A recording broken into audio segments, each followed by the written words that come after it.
Uh. Yeah. Nih, pakai ini nih. Mantap Kaila. Ini mau, mantep mau. Gila.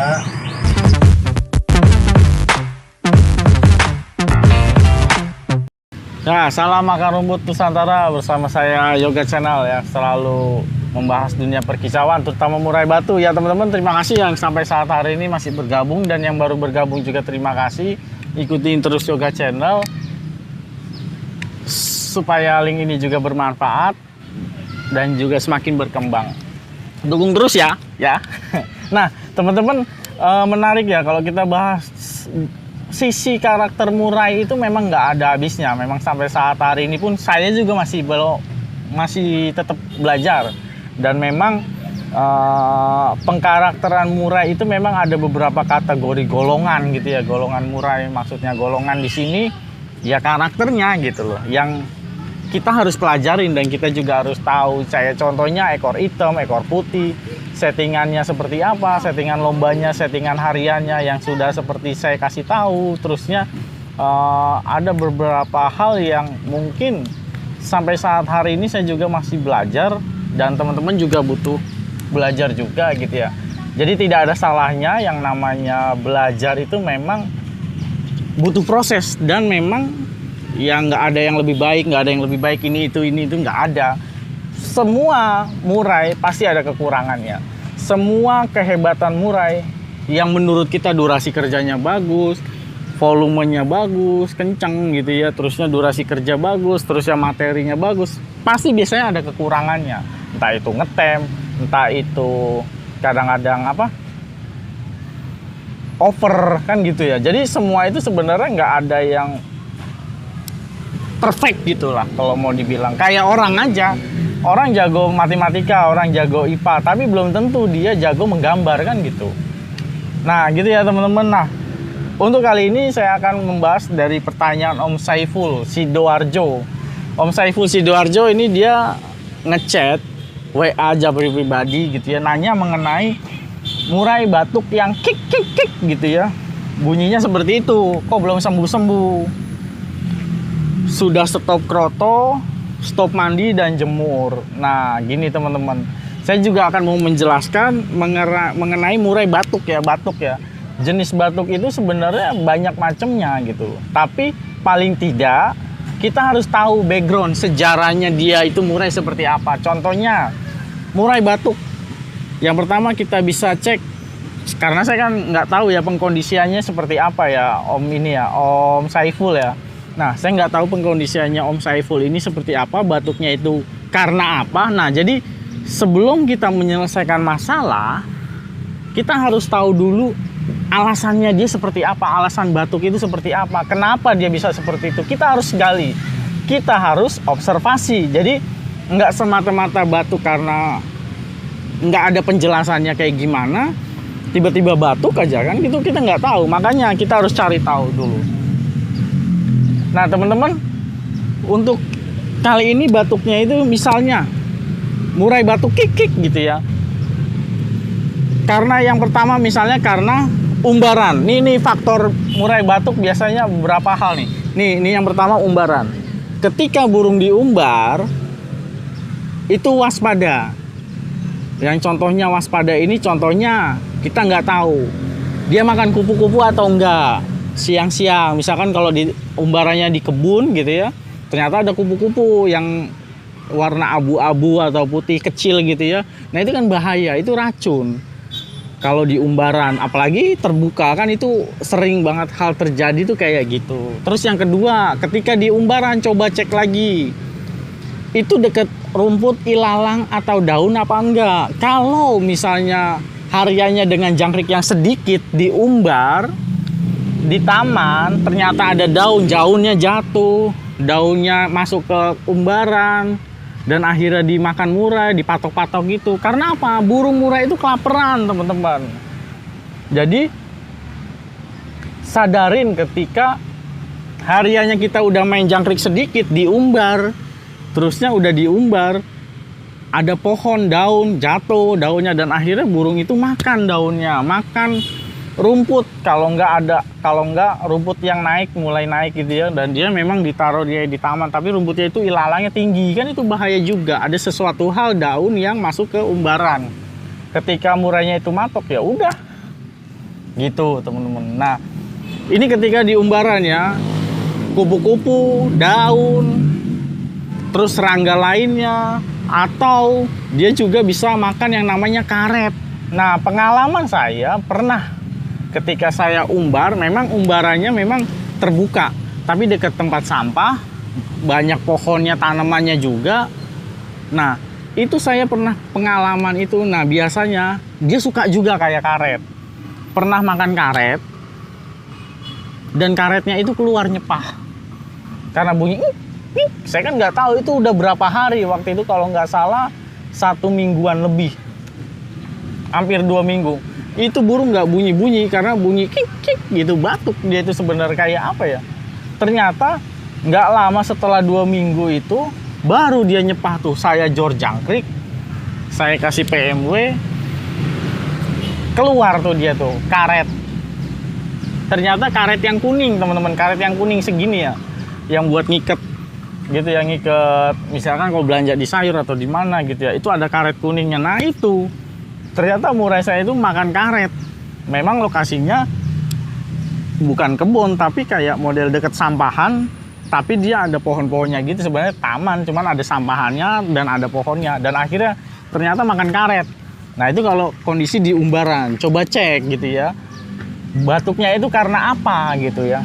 Nah ini ketika di umbaran, makan kupu-kupu bisa kemungkinan, makan karet bisa kemungkinan. Itu saya ngalamin sendiri.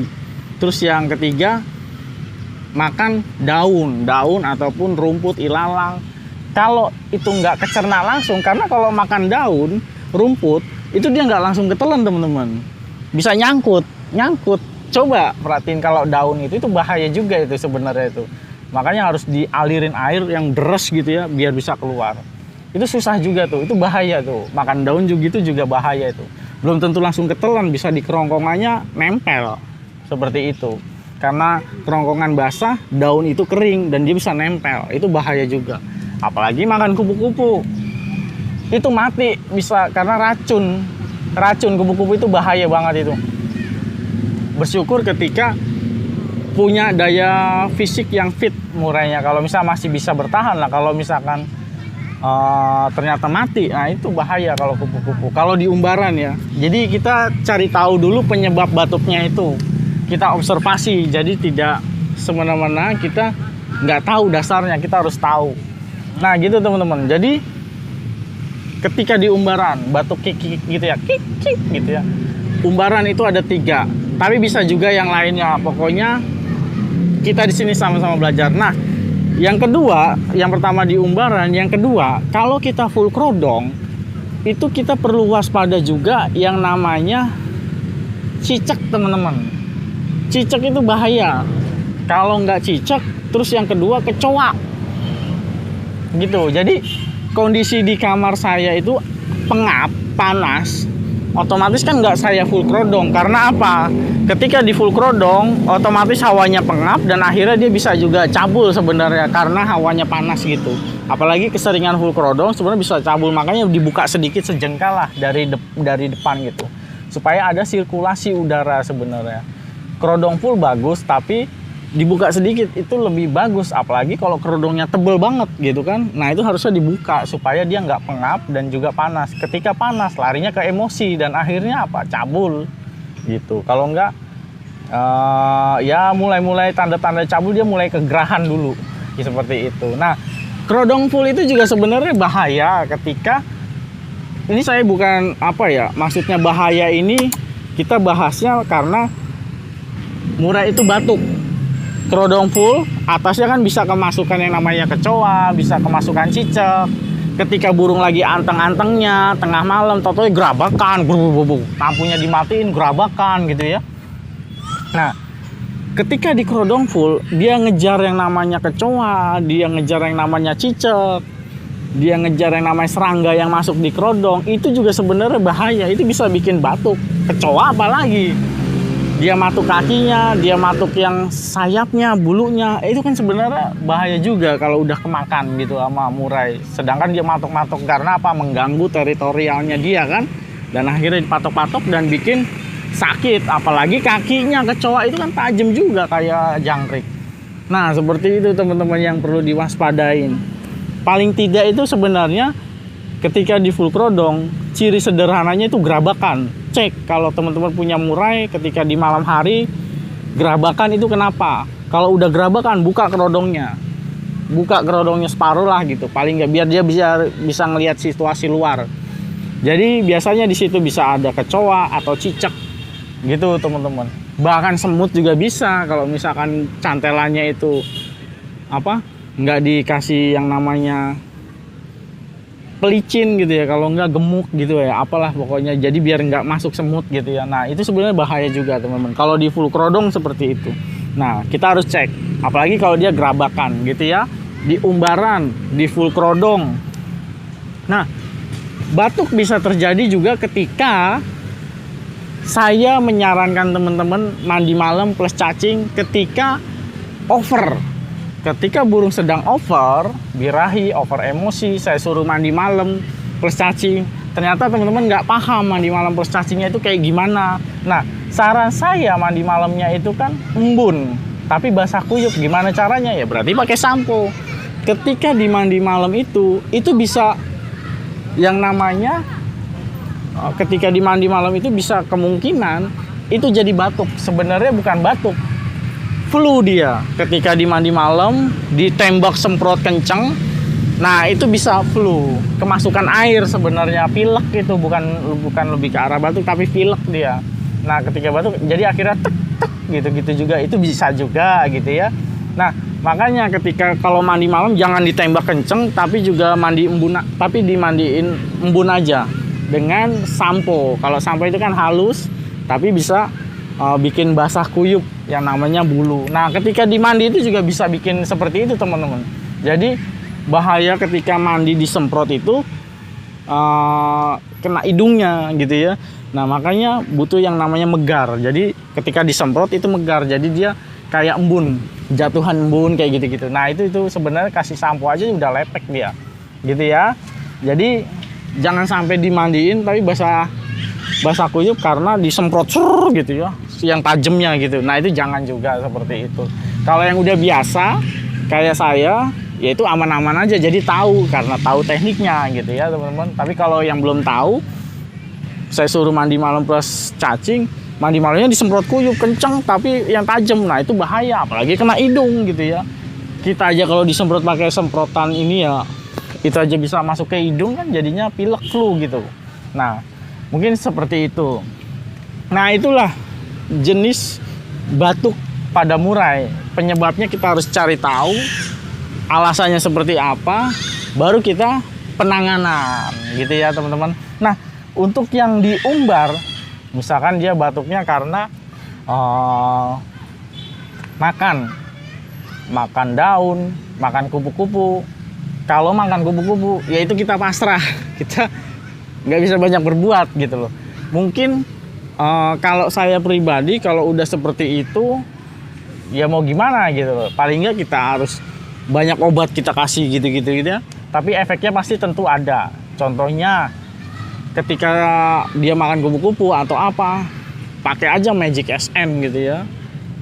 Itu ada juga itu buat ayam. Biasanya dulu buat ayam itu bisa itu tenggorokan gitu ya, biar memperlancar tenggorokannya. Nah itu seperti itu pakai Magic SN bisa juga, ataupun Super N pakai aja gitu. Tapi jangan berharap teman-teman itu ketika sudah saya saranin seperti ini sembuh total, enggak juga gitu ya. Karena yang namanya kupu-kupu itu memang udah racun, kita pasrah aja. Saya pernah burung itu makan kupu-kupu ya mau nggak mau gitu, 3 hari mati gitu. Tapi kalau sembuh ya syukuri aja, alhamdulillah aja gitu ya. Namanya hewan kan, kita nggak tahu gitu ya. Nah tapi paling nggak kita punya pertolongan pertama seperti itu gitu ya teman-teman. Nah sebenarnya kalau misalkan udah di umbaran udah kemakan apa ini itu, kalau misalkan kemakan karet, jor aja jangkriknya, kasih PMW, nanti dia nyepas sendiri seperti itu. Yang penting kita telaten, sabar gitu ya. Jangan terlalu tergesa-gesa, ketakutan karena murai kita seperti itu, yang ada kita akhirnya jadi stres gitu ya. Paling enggak dengan adanya pengetahuan kita langsung treatment. Misalkan jemur, kalau misalkan di kondisinya gara-gara umbar, kalau gara-gara umbar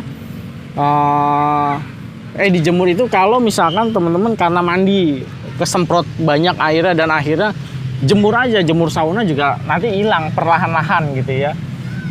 Jemur sauna hilang gitu. Tapi kalau misalkan teman-teman karena umbar, kalau karena umbar itu ya pengobatannya ya cari aja obat-obatan yang memang menangani pernafasan seperti itu. Ya kalau saya tahu kan Super M misalnya, Magic SN itu juga bisa dicoba gitu ya. Tapi bukan berarti menyembuhkan total gitu ya. Saya hanya sekedar menyarankan. Karena pernah pakai kayak gitu juga sembuh juga gitu ya. Nah, terus kalau di full krodong dia makan yang kecoa ataupun cicak, bisa aja dia matuk-matuk cicak itu juga kan. Nah, cicak juga racun sebenarnya.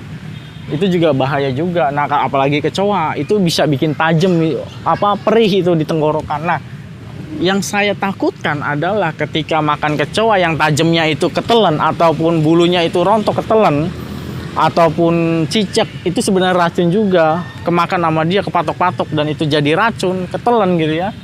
Bisa kemungkinan infeksi di tenggorokan. Nah, itu sebenarnya yang sulit gitu loh, teman-teman. Jadi ketika batuknya udah beberapa hari bahkan berminggu-minggu masih seperti itu, teman-teman sabar aja. Paling tidak dia masih bisa bertahan dengan kondisi seperti itu. Burung itu sensitif loh, bisa mati dengan seketika, dengan sakitnya dia bisa, kalau dia bisa sampai bertahan dengan batuknya seperti itu bisa sebulan lebih, dia masih bisa bernafas dan dia masih makannya lahap. Tapi kondisinya dia batuk seperti itu, gitu, nggak bunyi-bunyi, tapi makannya lahap. Telatenin aja, gituin aja terus, jor aja jangkriknya terus. Yang penting dia mau makan dulu gitu. Intinya tuh ketika murai teman-teman batuk, intinya tuh usahakan dia mau makan dulu. Mau makan kroto, mau makan ulet Hongkong, kasih aja jor gitu loh. Jangan ditahan-tahan karena kita menyelamatkan yang namanya kondisi dia batuk gitu kan. Kita jor-jorin aja, efeknya negatif mungkin over gitu kan. Ya nggak apa-apa, paling tidak hilangin dulu itunya. Gitu ya. Kalau dijemur juga saran saya ya jangan kasih airnya tetap ada gitu. Jangan sampai kita paksa nggak ada airnya. Dijemur kelamaan yang over itu bisa bikin batuk juga, suaranya habis. Burung itu suaranya habis kalau misalkan teman-teman tahu gitu ya. Makanya kalau saya sih karena memang nggak main jemur dan akhirnya aman-aman aja gitu ya. Nah, mungkin itu aja Om Saiful ya, Om Saiful Sidoarjo, batuk yang kik. Nah, itu beberapa penyebab dari umbar, dari kerodong full ataupun mandi. Nah, kalau yang dari Om Saiful ini ternyata karena mandi ya, karena mandi ya berarti karena mandi semprot gitu kan. Nah, berarti solusinya sebenarnya jemur sauna aja, jemur sauna beberapa kali, tapi efeknya over ya, over emosi. Jangan takut over emosi karena itu bisa kita redam lagi sebenarnya gitu ya. Mandinya nanti dibenerin, jangan terlalu kenceng ketika mandi, embun aja pakai sampo lepek kalau misalkan over gitu ya. Gitu teman-teman, terutama Om Saiful ya. Jadi sederhana, berbeda ketika karena umbaran atau karena kerodong tadi itu lebih sulit gitu, apalagi udah makan kupu-kupu itu sulit itu. Saya ngalamin dan akhirnya mati gitu, tetap aja mati. Dia bisa bertahan bahkan bisa 1 bulan kurang, 3 minggu lebih, 1 bulan kurang dikit, tapi tetap aja dia nggak bisa bertahan. Akhirnya nggak mau makan, kurus, mati gitu ya, seperti itu. Nah, mungkin itu. Kalau teman-teman ada pertanyaan, paling nggak sini saya akan membuka wawasan supaya teman-teman itu paham yang namanya batuk itu bisa sembuh, bisa juga tidak, bisa juga sembuh jadi total, tergantung tahapannya dia itu ringan, sedang atau berat. Kalau ringan kan seperti kayak kena semprot mandi kencengan gitu ya, jadi sebenarnya dia flu itu. gitu ya, itu bisa sembuh. Tapi ketika yang namanya makan kupu-kupu, cicak, dia matok-matok cicak karena itu racun, dan akhirnya itu bisa sembuh bisa tidak. Paling tidak dengan usaha kita sudah bisa membantu dia sembuh, ya syukuri kan gitu. Kalau dia ternyata mati ya mau gimana kan gitu kan, kita terima aja gitu. Jadi itu jadikan pengalaman teman-teman sendiri dan juga saya juga gitu ya. Terima kasih, mungkin itu aja Om Saiful ya, terima kasih. Kalau ada pertanyaan bisa tulis di komentar, saya akan jawab satu persatu. Kalau singkat pertanyaan saya bisa langsung jawab ya saya jawab, tapi ketika ada pertanyaan yang mungkin teman-teman lainnya juga butuh informasi, saya akan buatkan videonya. Mungkin itu aja, dukung terus Yoga Channel. Semoga channel ini bisa berkembang. Kita sama-sama belajar di sini, tidak ada yang lebih baik ataupun tidak ada yang lebih jago, tapi paling nggak dengan kita belajar, kita semakin luas wawasannya. Mungkin itu, terima kasih, salam akar rumput, matur suwun. Terima kasih sudah nonton, jangan lupa subscribe, like, dan komen. Matur suwun.